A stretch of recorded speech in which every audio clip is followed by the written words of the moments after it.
दोस्तों, विनायक दामोदर सावरकर भारतीय इतिहास के ऐसे लोगों में से हैं जिन पर शायद सबसे ज्यादा विवाद खड़ा किया जाता है। वे कवि थे, लेखक थे, क्रांतिकारी थे, चिंतक थे, नेता थे और इन सब से ऊपर एक सच्चे देशभक्त थे। बावजूद इसके कुछ लोग बड़ी चालाकी से उनके कुछ माफीनामों को आगे करके उन्हें कायर और अंग्रेजों का दलाल बताने की कोशिश करते हैं। मेरा नाम राहुल सावरकर नहीं है, मेरा नाम राहुल गांधी है। तो आज के पंतंत्र में हम वीर सावरकर को बदनाम करने वाले ऐसे ही साजिशों की पोल खोलेंगे, उनके संघर्ष से जुड़ा एक एक किस्सा आपको बताएंगे और ये भी बताएंगे कि सावरकर से कुछ लोगों की असल चिढ़ आखिर है क्या। मैं भरोसा देता हूँ कि 10-12 मिनट के इस वीडियो के बाद वीर सावरकर से जुड़े आपके हर एक सवाल का जवाब आपको मिल जाएगा। इसलिए मेरी रिक्वेस्ट है, गुजारिश है कि आप इत्मीनान से इस वीडियो को देखिए और वीडियो अगर आपको पसंद आए तो अपने दोस्तों से, हर उस व्यक्ति से शेयर करिएगा जो सावरकर के बारे में सच जानना चाहता है।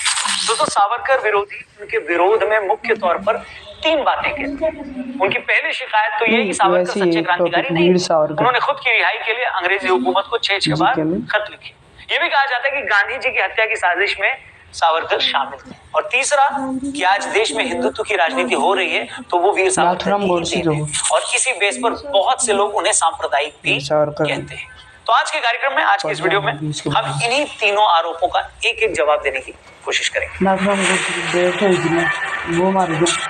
दोस्तों, ये सच है कि इस देश ने गांधी जी के नेतृत्व में अहिंसा के रास्ते पर चलते हुए आजादी की लड़ाई लड़ी, लेकिन ये भी उतना ही सच है कि इस देश में भगत सिंह, सुखदेव, राजगुरु और वीर सावरकर जैसे स्वतंत्रता सेनानी भी हुए जिन्हें पता था कि बिना हिंसा के ये अंग्रेज सबक नहीं सीखने वाले।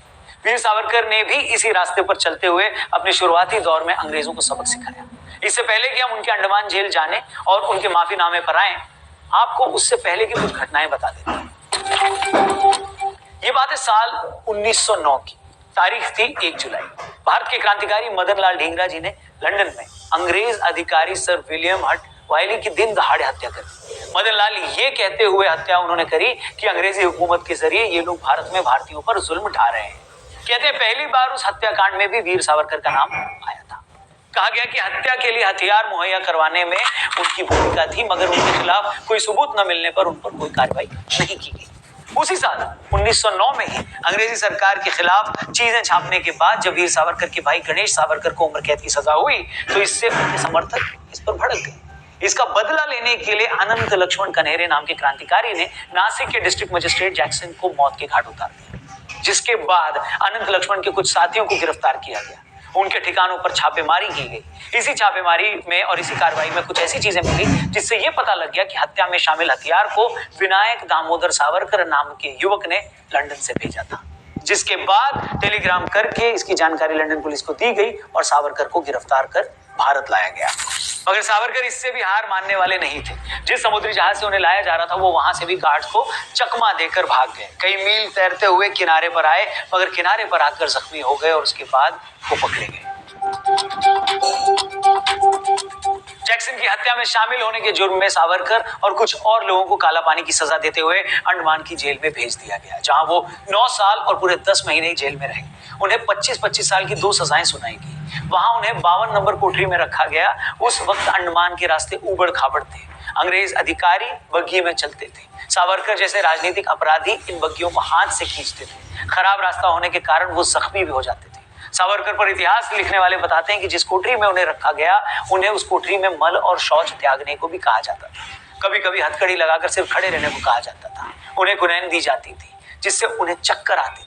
वहां हर महीने 5 से 6 कैदियों को फांसी दी जा रही थी। जेल के हालात और कैदियों की फांसी देखते हुए सावरकर भी समझ गए कि उनका अंत कभी भी हो सकता है। 11 जुलाई 1910 को वो अंडमान जेल में लाए गए और उसके 1.5 महीने में पहली बार उन्होंने अंग्रेजों को माफीनामा लिखा और अगले 9 सालों में अपनी सजा कम करने के लिए ऐसे 6 माफीनामे लिखे। अब सावरकर के इन्हीं माफीनामों को लेकर उनके विरोधी ये कहते हैं कि वो तो डरपोक थे, वरना कोई क्रांतिकारी खुद के लिए माफी थोड़े ना मांगता है। ऐसा कहते हुए ये लोग सावरकर को अंग्रेजों का चाटुकार तक कह देते हैं। इन माफीनामों पर जब सावरकर से पूछा गया तो उनका कहना यही था कि भाई ये माफियां तो मेरी लड़ाई का हिस्सा है, मेरी रणनीति है। सावरकर ने तब मोहम्मद गौरी का उदाहरण दिया। वो पृथ्वीराज चौहान से इतनी बार हारा और हर बार माफी मांगकर चला गया।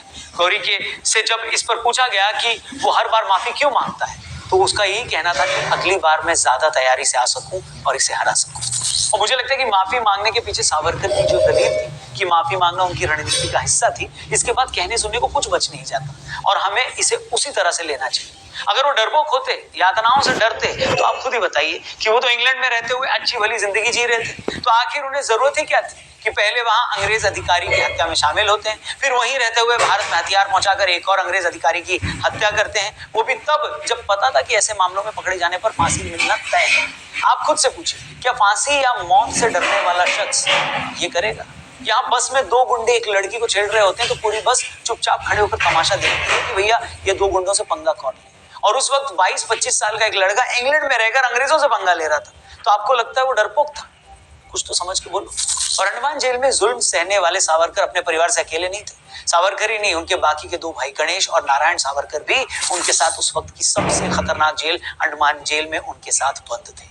एक मां के 3 बेटे देश को आजाद कराने के लिए उस वक्त की सबसे खतरनाक जेल में सड़ रहे थे, और आप कहते हैं कि वो आदमी डरपोक था। डरपोक इंसान का सबसे खतरनाक जेल में पहुंचना तो दूर, वो तो घर के नीचे झगड़े की आवाज सुनकर ना खिड़की बंद कर लेता भैया। इसीलिए डरपोक बोलकर क्रांतिकारियों का अपमान करना बंद करिए। जो इंसान ऐसे मुश्किल हालात में भी पत्थरों की कलम बनाकर जेल की दीवारों पर 6000 कविताएं लिख देता है, अगर वो कमजोर है तो मैं बहादुर इंसान को देखना चाहूंगा। मिलाइए। Wow, how did you get the glass skin? It's your Korean secret of rice water. Now in India. Mama Earth rice.